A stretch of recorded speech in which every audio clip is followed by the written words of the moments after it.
Hello everyone, Oscar Hungsberg with the Tile Experts, your Edmonton tile installation specialist, creating a sense of awe in everything we do.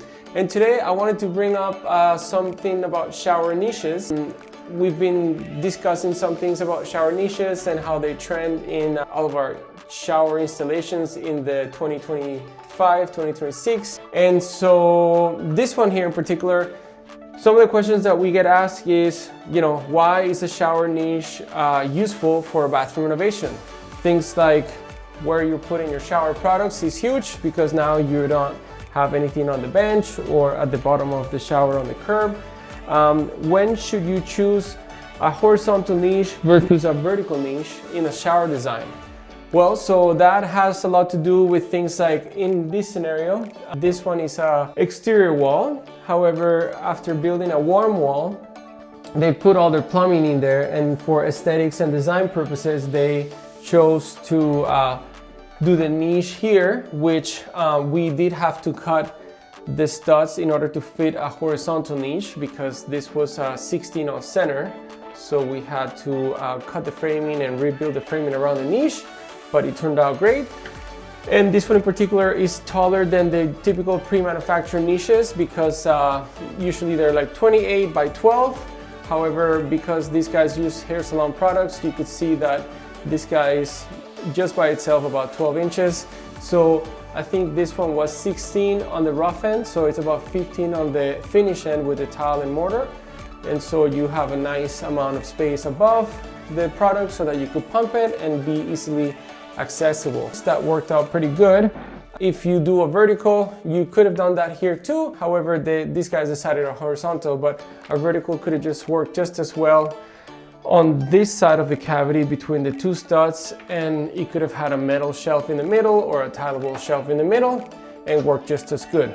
And how do you waterproof a shower niche to properly avoid leaks and mold? With all of our shower installations, we use Schluter products, and with that, it's a unified system where everything gets seal tight waterproofed. We have plenty of information on that on our website. What tile materials, edging, and grout work best inside a shower niche? Well, this here is your Schluter trim edging, which is a glossy finish. This is what the client chose. Other times we could use miter edging, so we could have used the exact same tile on the borders and do the miter edging so the pattern matches. But these guys wanted the white tile to match the white tile here, so that's kind of how we did it here. But yeah, you could choose any color trim or you could choose miter edging. There's a difference in cost, but it's really up to the client's decision. Another thing, how much does it cost to add a shower niche during renovation in Edmonton? You could be looking at, depending on the size of the niche, the materials used, the edging that you decide for, whether you want a specific backing tile other than the field tile. You could be looking between that $500 to $1,500 in terms of cost. Again, it depends on all of the features that I just spoke of. And there's some things like lighting that we could put in place that gets controlled with a driver, so we would have to have some sort of access, and then you can control it with a remote or with just a light switch.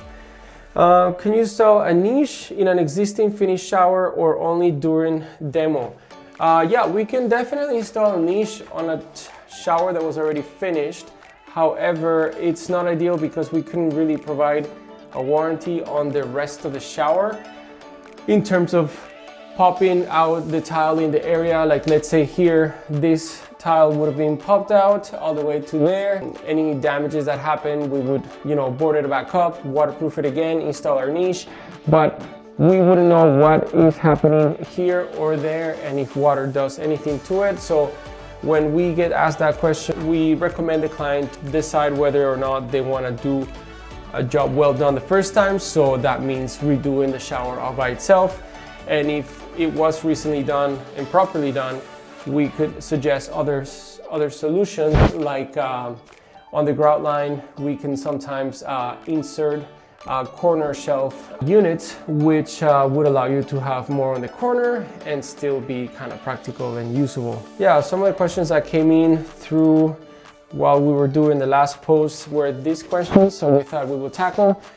We could have gone further if we wanted to and make it an edge seam so that it would feel like it's part of this wall and come through and go as far as possible that way, or just keep it as is. Yeah, there's many different features you could do in terms of how wide, how high, double, maybe single, but like more separated, so you would have two cubbies, two shower niches. That's it for that one. Catch you on the next one.